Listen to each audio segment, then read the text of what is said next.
Assalamualaikum warahmatullahi wabarakatuh. Nama saya Denny Saputra dari 12 IPA 4. Saya ingin menjelaskan tentang G30 SPKI 1965. Ya, berikut adalah videonya.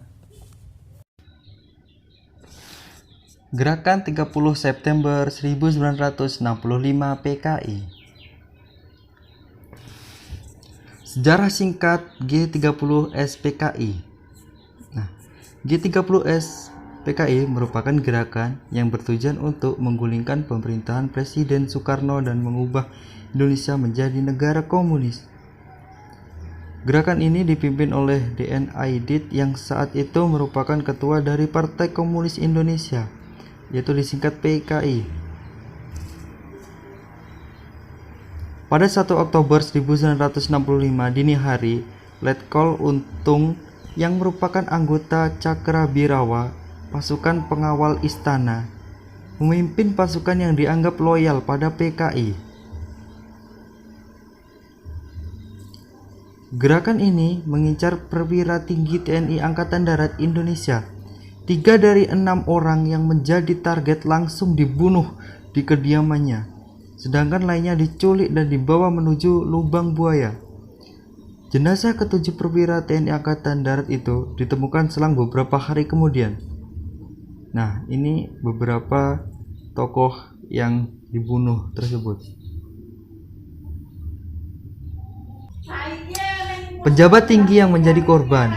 Keenam perwira tinggi TNI Angkatan Darat yang menjadi korban adalah peristiwa ini adalah: yang pertama, Letnan Jenderal Anumerta Ahmad-Yani. 2. Mayor Jenderal Raden Suprapto. 3. Mayor Jenderal Mastito Darmo Haryono. Mayor Jenderal Siswondo Parman. Brigjen Jenderal Donald Isai Pajaitan. Brigjen Jenderal Setyo Sirwojo. Sementara itu, Panglima TNI A.H. Nasution yang menjadi target utama berhasil meloloskan diri, tapi putrinya Ade Irma Nasution tewas tertembak dan ajudannya Letel Pero Andres dan diculik dan ditembak di lubang buaya. Nah, ini dia Ade Irma Suryani, seperti ini fotonya.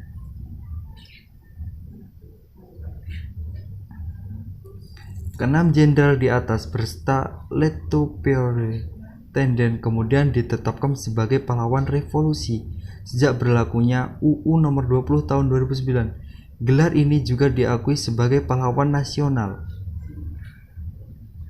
Selain itu, beberapa orang lainnya juga menjadi korban pembunuhan di Jakarta dan Yogyakarta. Mereka adalah: yang pertama, Brigadir Polisi Ketua Karel Satsu Situbun. 2. Kolonel Kartosoyo Darmokusumo. 3. Letnan Kolonel Sugiono Mongowiyoto. Pasca kejadian X. Nah, ini adalah lambang PKI. Seperti ini lambangnya, ada palu sama arit. Setelah peristiwa G30 SPKI, rakyat menuntut Presiden Soekarno untuk membubarkan PKI.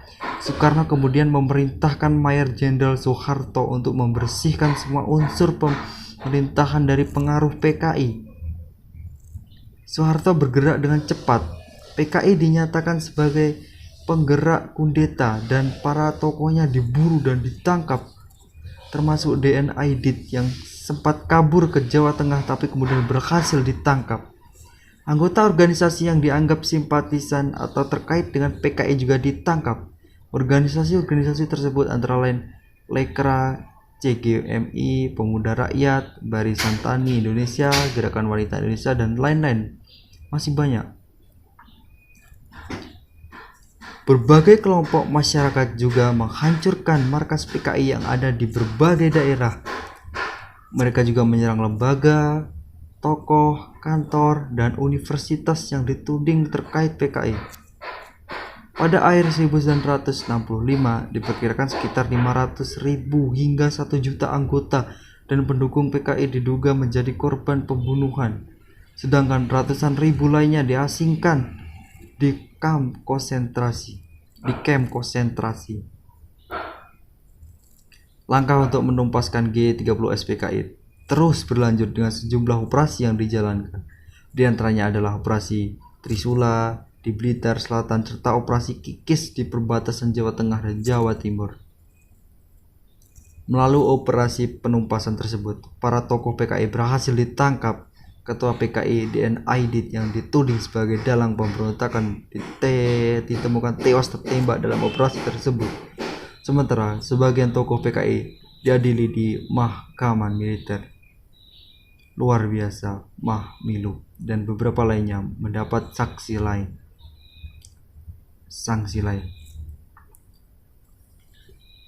G30 SPKI diperingati zaman Orba. Pada era pemerintahan Presiden Soeharto, G30 SPKI selalu diperingati setiap tanggal 30 September. Selain itu, pada tanggal 1 Oktober juga diperingati sebagai Hari Kesaktian Pancasila. Untuk mengenang jasa ketujuh pahlawan revolusi yang gugur dalam peristiwa ini, Soeharto juga menggagas dibangunnya Monumen Pancasila Sakti di Lubang Buaya, Jakarta Timur. Next, diabadikan dalam film propaganda. Pada tahun 84, film dokudrama propaganda tentang peristiwa ini yang berjudul Penumpasan Pengkhianatan G30 SPKI dirilis. Film ini diproduksi oleh Pusat Produksi Film Negara yang saat itu dipimpin oleh Brigjen J. Jiwapeana yang juga staf kepresidenan Soeharto dan menelan biaya 800 juta. Wow. Mengingat latar belakang produksinya, banyak yang menduga bahwa film tersebut ditujukan sebagai propaganda politik. Apabila di era Presiden Soeharto, film tersebut menjadi tontonan wajib anak sekolah yang selalu ditayangkan di TVRI tiap tanggal 30 September malam. Sejak Presiden Soeharto lengser pada tahun 1998, film Gerapan Arifici Noer tersebut berhenti ditayangkan oleh TVRI. Hal ini terjadi setelah desakan masyarakat yang menganggap film tersebut tidak sesuai dengan kejadian sebenarnya. Nah, ini Monumen Pahlawan Nasional. Sekian video dari saya, kurang lebihnya mohon maaf bila ada kesalahan kata, mohon dimaklumi. Wabillahi taufiq wal hidayah. Wassalamualaikum warahmatullahi wabarakatuh.